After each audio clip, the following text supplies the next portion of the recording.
Insider trading அப்படின்றது வந்து ஒரு ரொம்ப இன்ட்ரஸ்டிங்கான கான்செப்ட். என்னன்னா, இப்போ ஒரு சிம்பிளா சொல்லணும்னா, ஃபார் அன் எக்ஸாம்பிள் ஒரு ஃபார்மா கம்பெனி எடுத்துப்போம். சிம்பிளா ரான்பாக்ஸி அந்த மாரி எனி கம்பெனி எடுத்துப்போம்.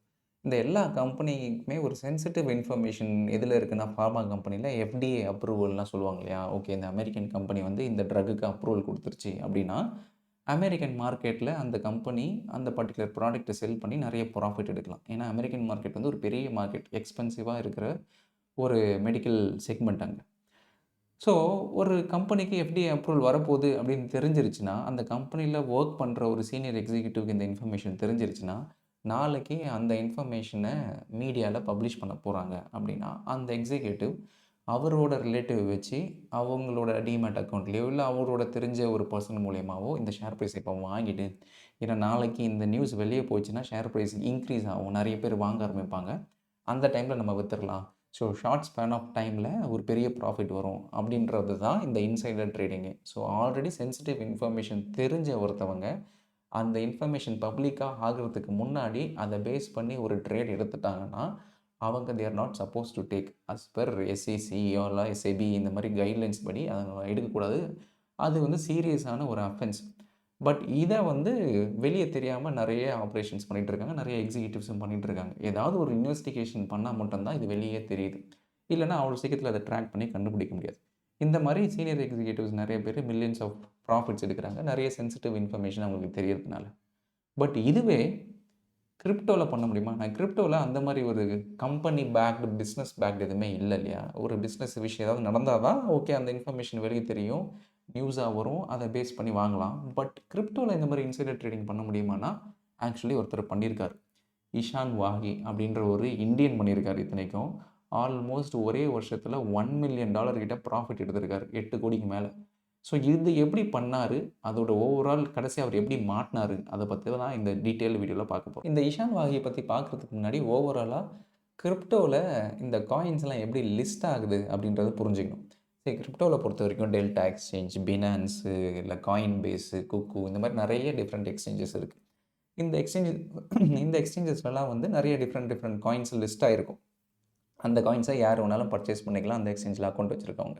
பட் லிஸ்ட் ஆகுறதுக்கு முன்னாடி அது ஒரு டீசென்ட்ரலைஸ்ட் எக்ஸ்சேஞ்சில இருக்கும்.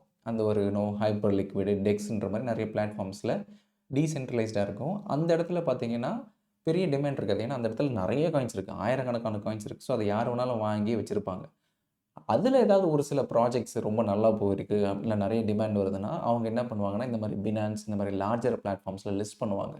இந்த மாரி லார்ஜர் பிளாட்ஃபார்ம்ல லிஸ்ட் பண்ணும்போது, அந்த காயின்ஸ்க்கான டிமாண்ட் அதிகமாவும், நெறைய பேர் வாங்க ஆரம்பிப்பாங்க. ஏன்னா, அதுவரைக்கும் ஆக்சஸிபிலிட்டி இருந்திருக்காது.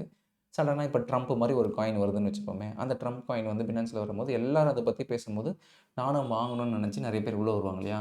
ஸோ, த மொமெண்ட் அந்த காயின் லிஸ்ட் ஆகுதுன்றது வந்து இந்த IPOல நம்ம ஊர் IPO மாரி. IPO வாங்கிட்டு அலாட் ஆயி, நம்மளோட மார்க்கெட்ல லிஸ்ட் ஆகும்போது ஷேர் பிரைஸ் சடனா மேல ஏறும் இல்லையா? ஏன் ஏறுது? நெறைய பேருக்கு IPOல அது அலாட் ஆகல.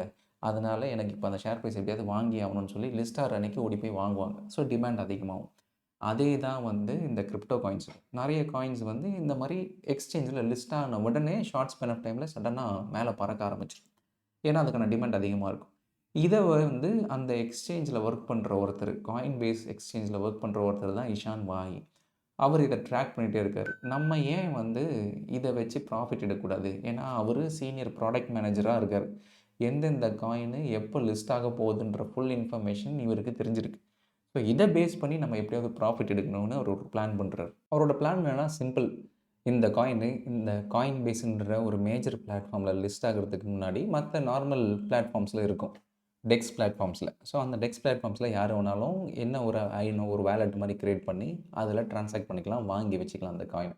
ஸோ, ஒரு XYZன்ற ஒரு காயின் வந்து நாளைக்கு காயின் பேஸ்ல லிஸ்ட் ஆக போகுதுன்னா, இன்னைக்கே அவருக்கு தெரியுது. ஸோ, அந்த XYZ காயின மத்த எக்ஸ்சேஞ்ச்லாம் எங்கெங்கலாம் எக்ஸ்சேஞ்ச்ல ஆல்ரெடி இருக்கோ, அந்த எக்ஸ்சேஞ்ச்லலாம் இவரு டெக்ஸ் எக்ஸ்சேஞ்ச்லலாம் இருக்கோ, அந்த டீசென்ட்ரலைஸ்ட் எக்ஸ்சேஞ்ச்ல இவரு போயிட்டு டிஃபரெண்ட் டிஃபரெண்ட் வாலெட்ஸ்ல வாங்குறாரு. அவரோட பிரதர் நேம் யூஸ் பண்ணி.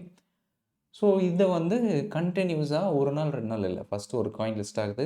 வாங்குறாரு. வாங்கிட்டு இந்த காயின் பேஸ்ல லிஸ்ட் ஆன அடுத்த செகண்டே வந்து அத செல் பண்ணிடுறாரு வாங்குனத. ஸோ, ஷார்ட் ஸ்பேன் ஆஃப் டைம்ல நல்ல ப்ராஃபிட் வருது. திருப்பி ஒரு 2, 3 வாரத்துக்கு அப்புறம் இன்னொரு ஒரு காயின் லிஸ்ட் ஆகுது. அதே மாரி அதே ஒரு ABCன்ற ஒரு காயின வேற ஒரு எக்ஸ்சேஞ்ச்ல போய் வாங்குறாரு. இது அதில் வந்து சென்ட்ரலைஸ்டு இருக்கிறதுல டீசென்ட்ரலைஸ்டு இருக்கும். ஸோ இந்த டீசென்ட்ரலைஸ் எக்ஸ்சேஞ்சில் போய் அவர் வாங்கிட்டு எப்போ காயின் பேஸில் லிஸ்ட் ஆகுதோ அதோட ஷேர் ப்ரைஸ், அதோட காயினோட ப்ரைஸ் ஆட்டோமேட்டிக்காக ஏறும். ஏறினோடனே வித்துடுறாரு. ஸோ ஒவ்வொரு வாட்டியுமே இந்த மாதிரி ஏதாவது ஒரு புது காயினு இந்த மாதிரி ஒரு பெரிய எக்ஸ்சேஞ்சில் லிஸ்ட் ஆகும்போது ஷேர் ப்ரைஸ் இன்க்ரீஸ் ஆகுன்றதுன்றத ஒரு டிமாண்டை வச்சு அதுக்கு முன்னாடியே எந்தெந்த காயின் வாங்க போகிறன்ற இன்ஃபர்மேஷன் இவருக்கு தெரிஞ்சதுனால இவரோட பிரதரோட வேலட் ஐடியை வச்சு இஷ்டத்துக்கும் வாங்கிடுறாரு. வாங்கிட்டு கன்சிஸ்டண்ட்டாக ப்ராஃபிட் பண்ணுறாரு. இது 1 மாதம் 2 மாதம் இல்லை, கன்சிஸ்டண்ட்டாக ஒரு 11 மாதத்துக்கு 27 டிஃப்ரெண்ட் டோக்கனுக்கு இதே மாதிரி பண்ணுறாரு. பண்ணி ஆல்மோஸ்ட் $1.1 மில்லியன் ப்ராஃபிட் எடுக்கிறார். ஆனால் கடைசியாக தலைவர் ஒரு சின்ன இதில் மாட்டிக்கிட்டார். அதை எப்படி ட்ராக் பண்ணாங்கன்னா, கோபி அப்படின்ற ஒரு ட்விட்டர் அனலிஸ்ட் வந்து ட்விட்டரில் ஒரு கிரிப்டோ அனலிஸ்ட் வந்து ட்ராக் பண்ணுறாரு. நான் ஒரு ETH அட்ரஸ் பார்த்தேன். அது வந்து thousands of dollars of tokens ஸ்பெசிஃபிக்காக காயின் பேஸில் லிஸ்ட் ஆகிறதுக்கு 24 ஹவர்ஸ்க்கு முன்னாடி பார்த்தீங்கன்னா அந்த பர்டிகுலர் அட்ரஸ்ஸு எல்லா காயினும் கன்சிஸ்டண்ட்டாக வாங்கியிருக்கு. ஒன்ஸ் காயின் பேஸில் லிஸ்ட் ஆன உடனே விற்றுருக்கு அப்படின்ற ஒரு அனலைஸ் பண்ணுறாங்க. ஏன்னா கிரிப்டோவில் ஈஸியாக யார் பண்ணுறாங்கன்னு தெரியாது. ஆனால் என்ன ஐடி பண்ணுது, என்ன டிரான்சாக்ஷன் நடக்குதுன்றத வந்து கம்ப்ளீட்லி டிரான்ஸ்பரண்ட். யார் வேணாலும் பிளாக் செயின் லெட்ஜரில் இருக்கிற எனி டிரான்சாக்ஷன்ஸை பார்க்கலாம். அது மூலிமா யார் வேணால் அதை அனலைஸ் பண்ணி கொஞ்சம் கொஞ்சமாக ட்ராக் பண்ணாங்கன்னா அது it will directly trace to the original initiate யார் பண்ணாங்களோ அவங்களுக்கு கொண்டு போயிடும். ஸோ இதை வந்து இன்வெஸ்டிகேட் பண்ணி இவங்க போட ஆரம்பிச்சு கொஞ்ச நாள்லேயே காயின் பேஸ் என்ன பண்ணுறாங்க, இன்டர்னலாக இன்வெஸ்டிகேட் பண்ணுறாங்க. ஏன்னா காயின் பேஸ்க்கு இப்படி ஒன்று நடந்திருக்கிறதே அவங்களுக்கு தெரியல. ஸோ யாரோ நம்மளோட எம்ப்ளாயி தான் இதை பண்ணுறாங்கன்னு சொல்லி ஒரு இன்டர்னல் இன்வெஸ்டிகேஷன் பண்ணி ஒரு கம்ப்ளீட் ஆடிட்டிங் பண்ணுறாங்க. யார் தான் இந்த இன்ஃபர்மேஷனை லீக் பண்ணியிருக்கா, யார் இதை வச்சு ப்ராஃபிட் எடுத்திருக்கான்ட்டு. ஃபைனலி காயின் பேஸ் என்ன இன்வெஸ்டிகேட் பண்ணி முடிக்கும் போது இந்த எல்லா வேலட்டுமே இஷான் வாஹி அப்படின்ற பர்சனோட பிரதரோட அக்கௌண்ட்டுக்கு லிங்க் ஆகிருக்கு. அண்ட் இந்த இஷான் வாஹின்ற பர்சன் தான் காயின் பேஸில் சீனியர் ப்ராடக்ட் மேனேஜராகவும் ஒர்க் பண்ணியிருக்காரு. ஸோ டேரெக்டாக அவர் தான் குற்றவாளின்னு தீர்மானிச்சு சரி அவரை அரெஸ்ட் பண்ணலான்னு பார்த்தா அவர் வீட்லேயும் இல்லை, ஆஃபீஸ்லேயும் இல்லை. அதுக்கப்புறம் ட்ராக் பண்ணும்போது எக்ஸாக்ட்லி லண்டன் ஏர்போர்ட்டில் இந்தியாவுக்கு கிளம்புறதுக்கு முன்னாடி அவரை அரெஸ்ட் பண்ணுறாங்க. ஸோ எந்த ஒரு விஷயமும் வெளியே தெரியாது, இன்னும் கிரிப்டோவை பொறுத்த வரைக்கும் ஈஸியாக ஸ்கேம் பண்ணிடலாம் அப்படி இப்படின்னா கூட இந்த ஒரு block chain ledger any transaction that we make in crypto வந்து ஈஸிலி ட்ரேசபிள். ஸோ ட்ரேசபிள் ஆகும்போது இது ஏன் வந்து எந்த ஒரு ரெகுலேட்டரியும் உங்களுக்கு செபி மாதிரி, SEC மாதிரி, RBI மாதிரி யாரையும் உங்களுக்கு கவர்ன் பண்ண அவசியம் இல்லை.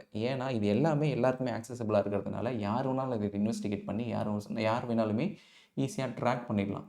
இதே விஷயத்த ஒரு NSEலையோ இல்லை BSEலையோ பண்ணும்போது நமக்கு அந்த எந்த டிரான்சாக்ஷன் நடந்தது, எந்த டிமேட் அக்கௌண்ட்டில் நடந்ததுன்னு பப்ளிக் ஆக்சசபிள் இருக்காது.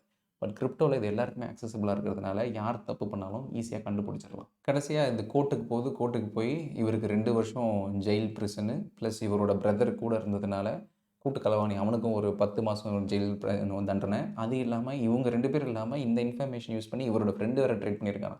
அவர் இவங்கள பார்த்ததுக்கப்புறமா நான் அப்ரூவர் ஆகி ஆரஞ்சு ஜூஸ் குடிக்கிறேன்னு சொல்லி அவர் அப்ரூவர் ஆகிட்டார்.